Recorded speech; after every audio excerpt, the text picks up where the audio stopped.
Color.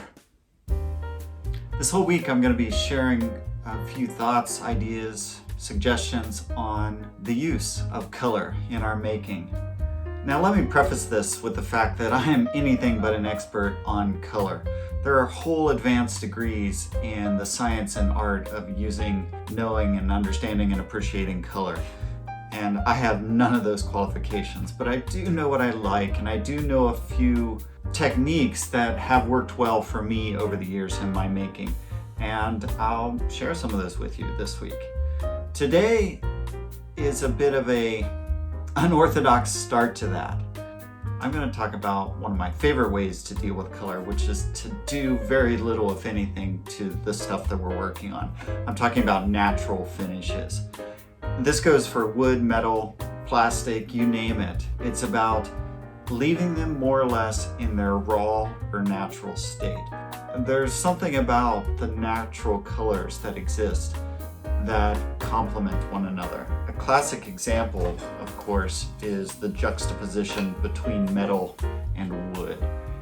There was a craze there for a while of weathered steel with natural wood, and you see this in these rustic interior designs, and that worked well, and I still think it looks good. Weathered steel in a landscape, I think, is wonderful. So the things that I use to keep things real, to keep things natural, are the basics. As far as finishes go, leaving it raw works just fine. This is the piece of the plywood that I used for those frames. I keep referencing those because it really shares a lot of my philosophy in making.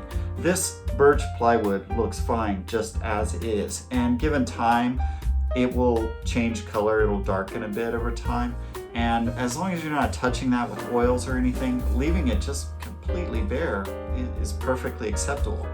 If there's something that you're going to be coming into contact more with, my drill press stand is a good example, the wood front on those, I wanted to protect a little bit but not, change the color or look of it too much. For that, I went with some Danish oil, the Waco brand Danish oil. This is great stuff. I might pop this open and do a quick demo with it. Just a note on using these things, always PPE, gloves. You don't want this stuff soaking into your skin. And if you're going to be doing this for an extended period of time, make sure you use a respirator. I'm just quickly going to dab a little bit of this on a piece of wood, so I'm not going to deal with that. But you definitely want to protect your hands and lungs. This stuff is just a rub-on type finish, and on this board, and it is incredibly subtle. Let me get a little bit more of this.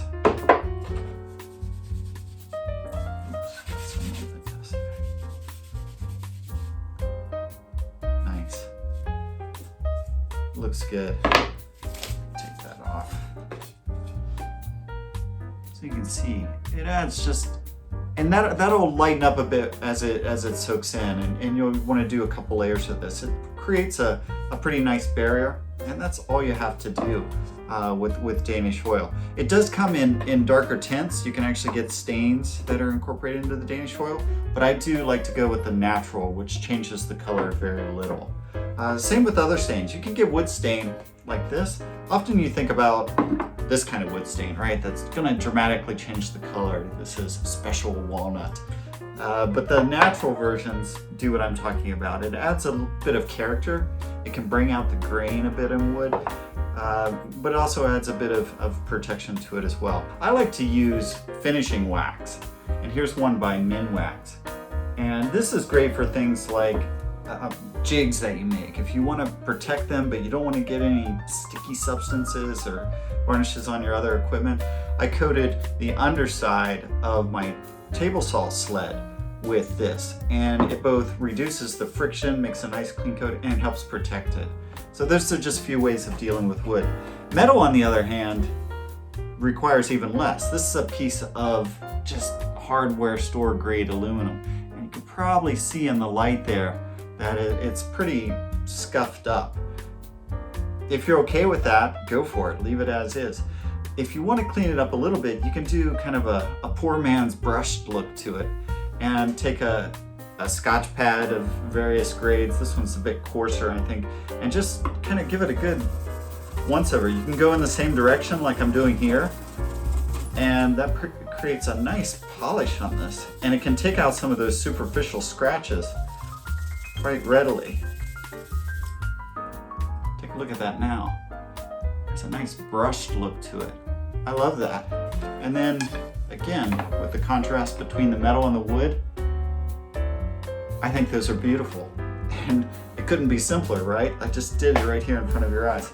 Other woods, you know, this is a nice strip of maple. It just has such beautiful character. I just don't understand why you would want to change that very much at all. Nice hardwoods lend themselves well to keeping their natural color. So the work that you end up doing is the selection of the material in the beginning with very little finishing involved to ensure that those colors persist over time. Some other things you can do if you want to protect metals and wood or other work, you can put a matte finish on it. That works pretty well. Remember, use the respirator, especially when you're using rattle cans of stuff or any kind of spray paint. But yeah, if in doubt, go natural, I say, with color. It's a great way to make some eye-popping works without a lot of mess or trouble.